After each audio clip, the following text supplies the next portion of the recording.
You want?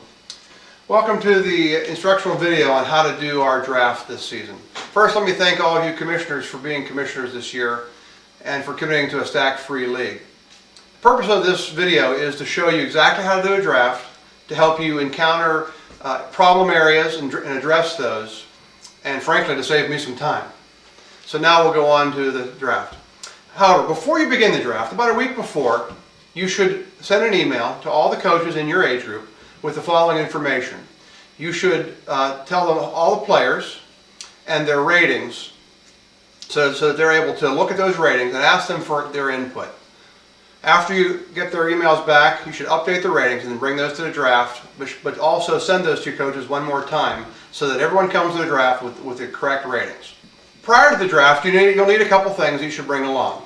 One would be, make sure that there's a dry erase board available, such as this one right here.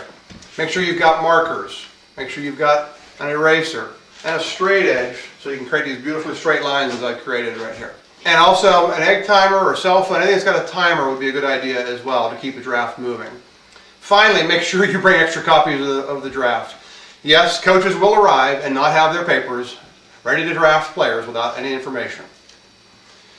As you see, I set up the board today in a certain way. I allowed a bigger section at the top for the coaches' information. I created columns and rows.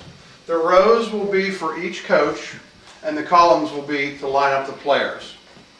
What we're going to do is we're going to write the coach's name on the top line, and right above them, if they've got a frozen player, we will then write that above there, which player is frozen. Underneath that, underneath the coach's name, we will also list their practice night. You'll see why later. Now we're at draft day. You're at the room. You've done everything right. You've brought your dry erase board and all your information. You've emailed the coaches. They're all there. We're ready to begin the draft. And now here we go. Before you begin the draft, here's what I recommend. You go over the draft procedure with the coaches. This will prevent them from getting confused, upset, and angry. And here's exactly how I would do it. I would start by saying, first off, before we begin the draft today, do we have any questions on the ratings, any final adjustments we need to make?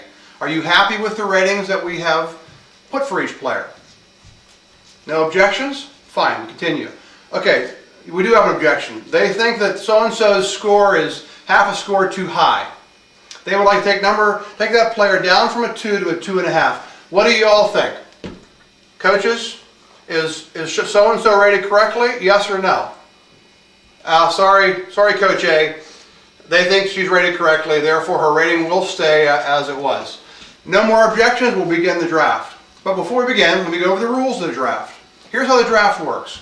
We will draft in every round from the lowest score to the highest score. Or, in other words, we will draft with the weakest team picking first in every single round. And that will happen every single round. Before we begin the draft, however, we will freeze all the coaches' players. And I'll explain that in a moment in greater detail. We're going to try to establish a 90-second time limit for each coach. Because if we don't, we'll be here all night. When you are ready to draft a player, you'll know you're on the clock. We'll ask you to please say, I'm drafting Emily Lawson. She's rated a 2. And she can't practice on Monday nights. Those 3 things list their name, their rating, and their can't practice night. This way we'll make sure that player does not get assigned to a team who is practicing that night. Finally, we don't allow assistant coaches. You cannot have your assistant prior to the draft. However, you are able to draft your assistant coach in the appropriate round. That is up to you when you decide to take them. But we will not put any assistant coaches on the board because that is a way to stack teams. And as you know as commissioners, we are against stacking. And finally, we ask you, guys, this is a recreational league. We ask you to be cooperative and to play nice with others. Today, if you don't get everybody you want, nobody will. We ask you just to cooperate, be happy, and try to be pleasant about the whole thing. It makes this draft go better, makes your life easier as a commissioner, and also will make it a lot more fun to finish this process up. The first thing you do when you begin the draft is to put the coaches' names with their practice night and their child's ratings. In this boy's draft, Coach Smith has a Monday practice and his son is listed as a .5. Coach Jones practices on Tuesdays. Their son has a rating of 1. Coach Butler practices on Monday nights. His son is rated as a 1. Coach Smedlapper has a son rated as a 2, practicing on Tuesdays. Coach K practices Thursdays. His son Kyle is rated as a 3. And finally, our favorite coach, Bobby Knight, practices on Thursdays. His son Ned is a 2.5. A couple tips I want to give you as we begin the draft. One is you should have a helper with you working the draft. This person is responsible to make sure that you keep a running list of every player that's been drafted. This will help coaches in later rounds who draft players who've already been drafted. Second, it'd be good if they had a laptop so they could already drag and drop the players right onto the appropriate team, then send an email out to you with a final list, or you could do it yourself. This way you don't have to write them all back down again at the end. As you're doing the draft, make sure that you always tell 2 people ahead who are drafting. So if Coach Smith is drafting, followed by Coach Jones, followed by Coach Butler, tell Coach Smith, you're on the clock with Coach Jones and Coach Butler next. And the final tip I'm going to give you would be to tell the coaches, once they've all agreed on the ratings, there is no crying in later rounds.